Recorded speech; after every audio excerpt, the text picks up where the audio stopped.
Alright.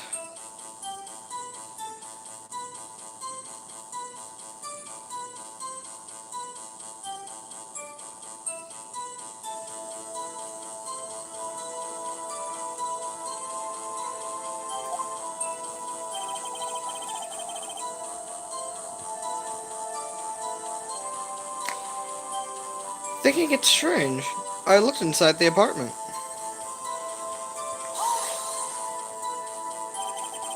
What gave you the idea to do that? Well, the door was half open, you see. Is it really human to want to peek? We climb mountains because they are there. It's the same thing. True words have never been spoken. Anyone would look inside. You know nothing, Pain. Where did Pain get most? So you looked into the apartment. What happened then? Then I saw her lying there. A woman, not moving. Dead! Are you sure she was dead? Well, no. I guess I wasn't. But she wasn't moving at all. There was blood everywhere. I guess that would look fatal. Very well. What happened next? Not a single person has showed up yet.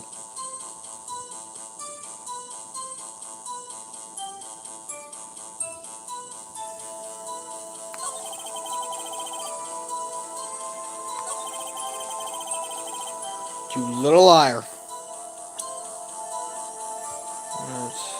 Well, I guess the only piece of evidence to contradict that would be this.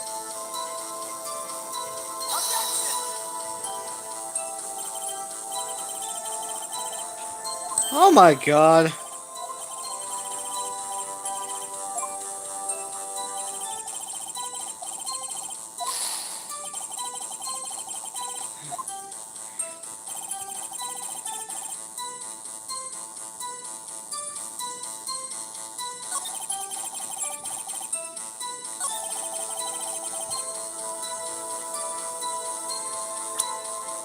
So wait. Ooh. Got him. You found the body at 1 p.m. You're sure? Yes. It was 1 p.m. For certain. Frankly, I find that hard to believe.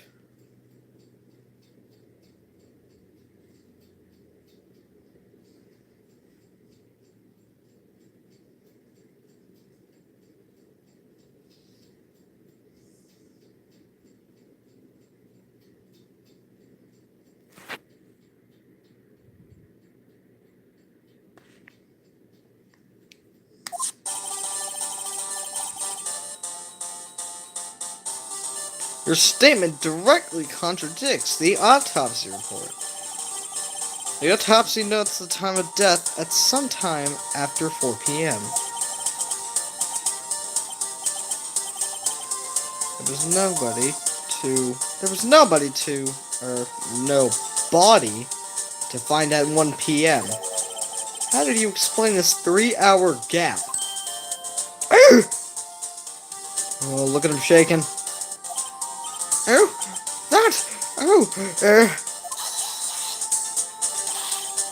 this is trivial. This is trivial. The witness merely forgot the time. Shut up, Payne. After his testimony, I find that hard to believe. Thank you, Judge. Mr. Salwit, why were you so certain you found the body at 1 p.m.? Uh, Gee, that's a really good question. He doesn't even know. Great job, Wright? Way to put him on the spot. That's all you have to do. Point out contradictions. Lies always beget more lies. See through one, and their whole story falls apart. I'm going. Wait! I remember now! Would you care to give your testimony again? the time of discovery. You see, when I found the body, I heard the time. There was a voice saying the time. It's probably coming from the television. Ooh, but it was 3 hours off, wasn't it? I guess the victim must have been watching a video of a taped program. That's when I thought it was 1 p.m. Terribly sorry about that misunderstanding. I see. You heard a voice saying the time on a taped program. Mr. Wright, McCall's summon the witness. Right. You know what to do. I've got this one. Alright.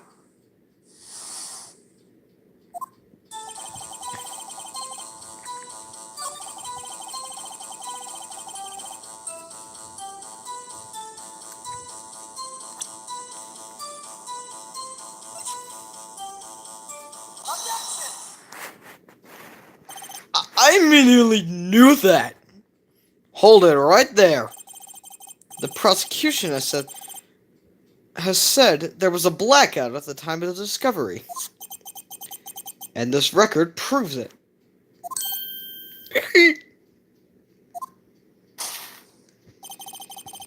You couldn't have heard a television or a video. I will work. The defense is the point. Do you have an explanation for this, Mr. Salwood? No, I find it quite puzzling myself. Quite. Wait, I remember now. Mr. Salwood? The court would prefer to hear an accurate testimony from the very beginning of time. Just kidding. These courts of corrections are harming their credibility. That seemed rather distraught. Oh, no kidding. He's sweating. He's shaking.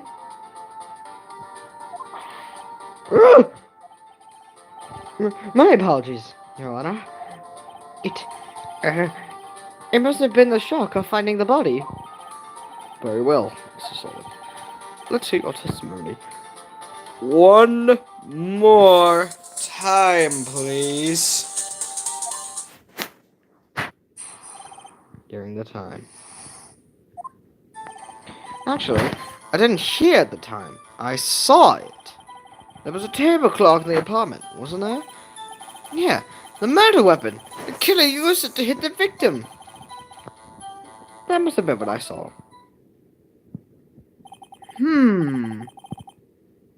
So, clock? I guess that would explain it.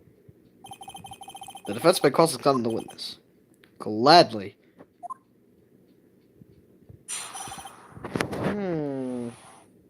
Something tells me that third part's off. I apologize for that cutout there.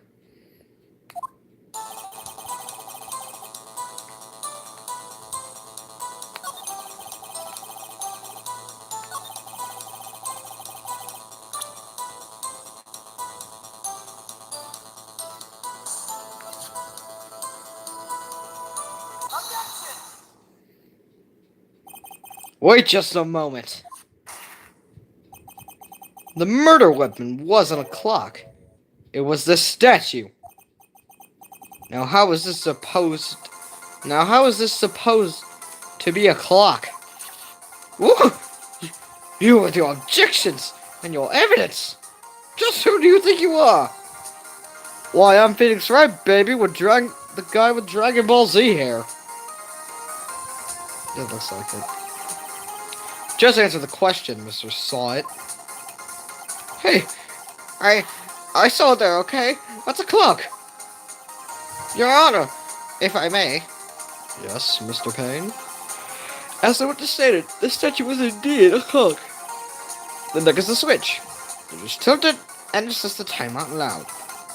As it doesn't look like a clock, I submit it as a statue. My apologies. I see. So the murder weapon was a table clock after all. Judge Santa Claus? Well, Mr. Wright, guess that the witness's testimony was correct. This is the clock. Any problems with this testimony now? Yes! Your Honor, there was a gaping hole in the witness's testimony. The only way he could have known the weapon was a clock is to hold it in his hand. Yet the witness testified that he never entered the apartment. Clearly, a contradiction. Indeed. The witness knew it was a clock because he... You're lying. You were inside the apartment on the day of the murder. Oh yeah? Prove it. Prove I was in there. I'll do better than that. I can prove you were the one who killed her. You struck her with the clock, and the shock of the blow triggered the clock's voice. That was the sound you heard. Order in the court. Intriguing. Please continue, Mr. Wright. Yes, Your Honor. Here's the opening cutscene. Mr. saw it. The sound must have left quite an impression on you.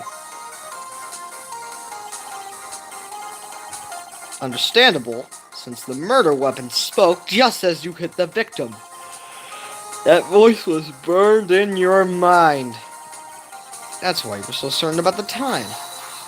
Shut up, Han. What? What's the meaning of this? This is all biased conjecture.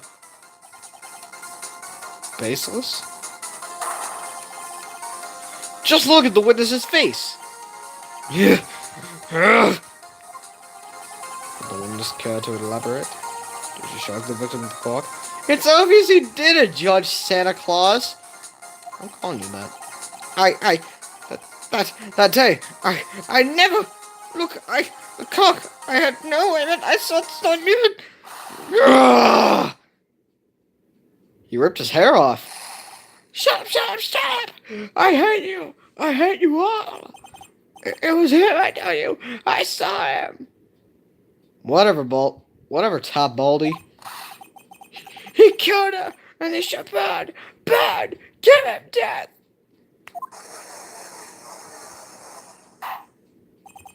Order in the court, I say.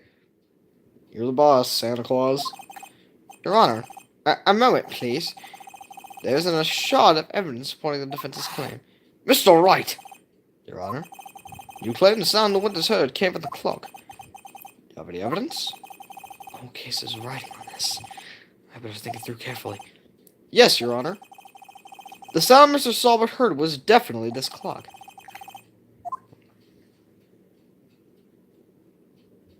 It is definitely not asking the neighbors. Let's try sounding the clock. Let's sound the clock now, here in this court. Your Honor, may I have the clock? I asked the court to listen very carefully.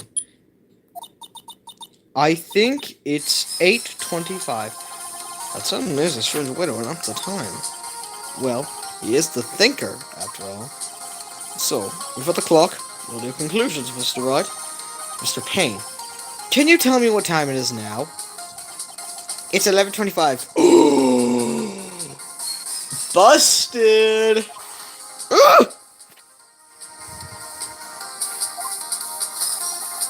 As you can see, this clock is exactly 3 hours slow.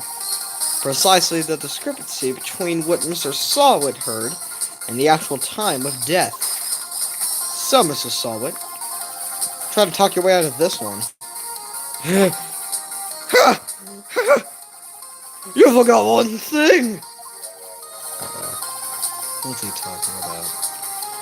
Well, it may seem like that clock is running 3 hours slow. It proves nothing!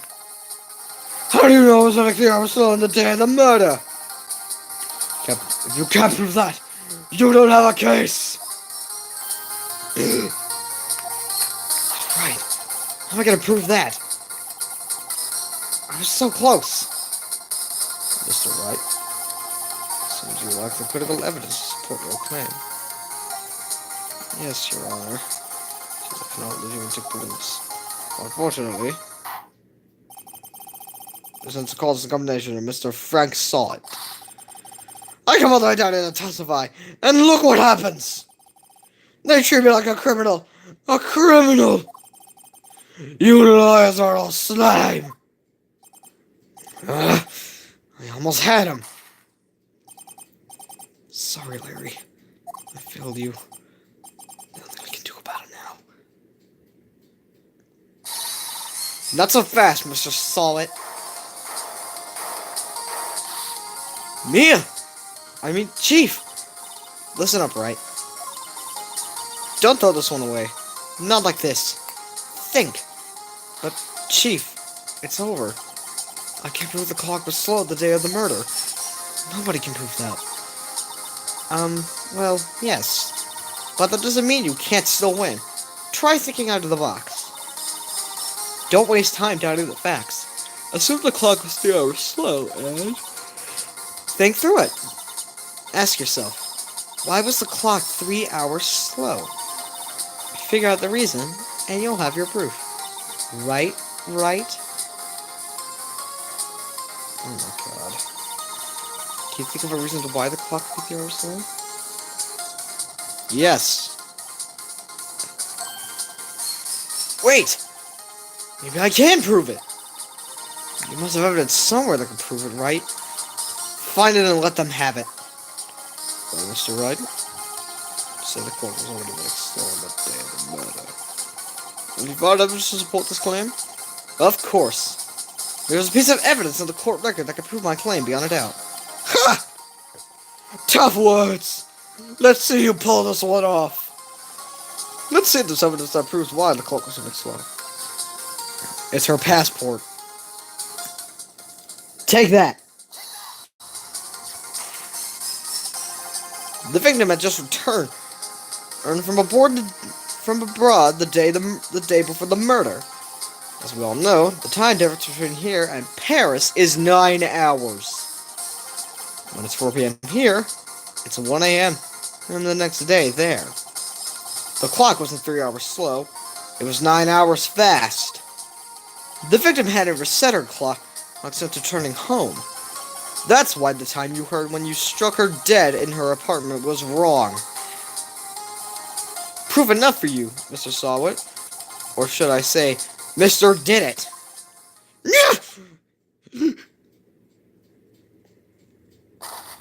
Oh my god, he foamed at the mouth. Jeez. Order! Order, I say!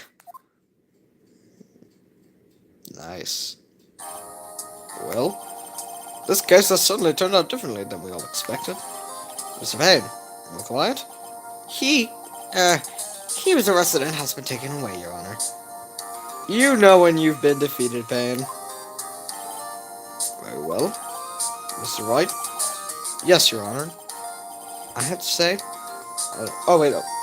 That was the judge talking. I have to say, I'm impressed. I don't think I've ever seen someone complete it in a defense so quickly. And find the true culprit at the same time. Boy, this is Phoenix Wright. Just gonna do a lot more of that. Thank you, Your Honor. At this point, this is only a formality, but let's qualify the defendant, Mr. Larry Butts. Obvious last name joke. Not guilty! Yay! Where did all the confetti come from? How about that? The court is adjourned. That was good. Turns out that Frank Sawwood was a common burglar. He posed as a newspaper salesman to check and see when people were out of the houses. That day, when Larry went to her apartment, the victim wasn't home. After he left, Mr. Solemn let himself in to do his dirty work. Oh, there he is burgling. While he was searching her place, the victim returned. Flustered, Mr. Solwick grabbed the nearest blunt object he could find, aka the thinker clock.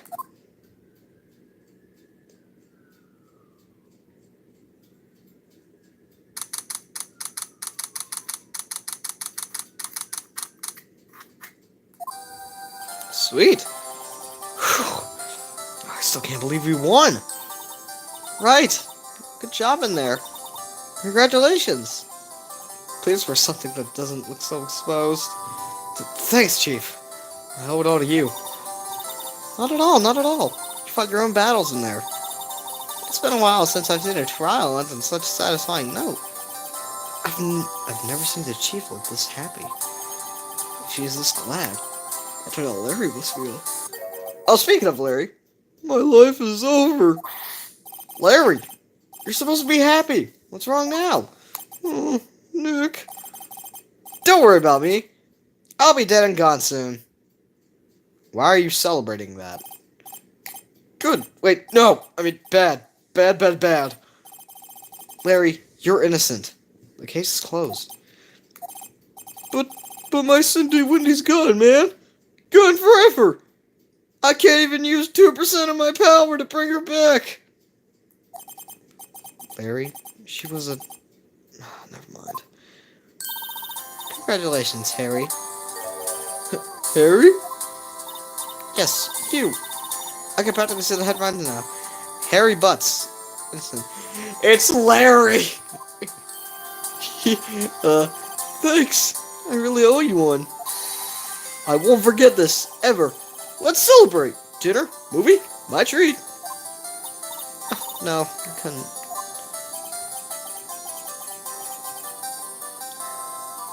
Hey, I was the one who got you off the hook. Oh, hey. Here, take this. It's a present. A present? For me? Wait, wasn't this the evidence that... Actually, I made this clock for her. I made one for her, and one for me. Really? You made this? That's what he just said. Well, thank you. I'll keep it as a memento. Remove NTO, and you have meme. So keep it as a meme. Yo, Nick, can you believe it? I was so into that chick. And she was just playing me for a fool. Don't that make you just want to cry? Don't that make you want to just cry? Larry. Are you still sure? Excuse me? I think she thought quite a lot of you. In her own way. Nah, you don't gotta sympathize with me. It's okay.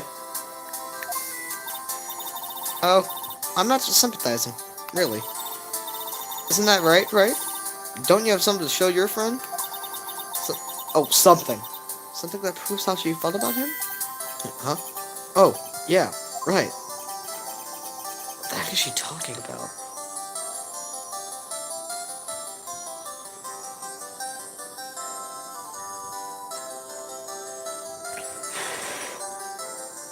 Oh yeah, the statue! Check this out, Larry. Prove positive you weren't just some chump to her. Huh? Where'd you get that clock? This is the clock you made for her, Larry. She took it with her when she traveled. She probably just needed a clock, that's all. Don't you deny it, buddy. You think so? It's a pretty heavy clock to take traveling. Doesn't look too heavy. Well, make it what you will. Hey, Nick. I'm glad I asked you to be my lawyer. Really, I am. Thanks. Now help me get rid of this disease I have. It's called anime eyes. Well, that made him feel a little better. Right? I hope you see the importance of evidence now. Also, hopefully you realize things change depending on how you look at them. People, too. We never really know if our clients are guilty or innocent. All we can do is believe in them. And in order to believe in them, you have to believe in yourself. Right? Listen, learn, grow strong. Have fanfiction made of yourself. Never let go of what you believe in. Never. Oh, it's so sweet. Well, I think our work here is done. Shall we be off? Yeah, I guess so. Say, how about dinner? On me? We'll drink chicken toasted and some butts. Yeah. There are just two cops right there. And they don't even notice us. Oh, speaking of Harry, you were saying part of why you became a lawyer was because of him. It's because of him. Wow. Or, yeah, part at least. You'll have to tell me more about it sometime. Maybe over drinks. So, my first trial came to a close. Larry slapped me on the back and said, "Gee, Nick, it's good. It's good to have friends, man." But I'm pretty sure he's not going to pay me. Unless you got the clock he gave Mia. I didn't know it then. But that clock was soon going to be at the center of another incident. And my promise to tell the chief about me and Larry would be one promise that I wouldn't be able to keep.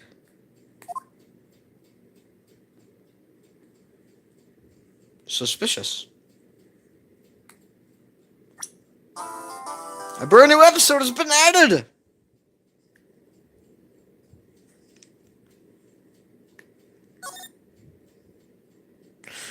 Alright, save my game.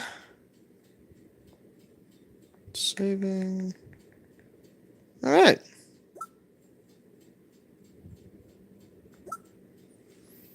Well, that does it for this live stream. Even though literally not one of my subscribers showed up. Kinda hurts me. Well, kinda hurts me a little bit, but not that much. Anyway, see you next time. Where we take on Turnabout Sisters. Later. Also, please show up next time.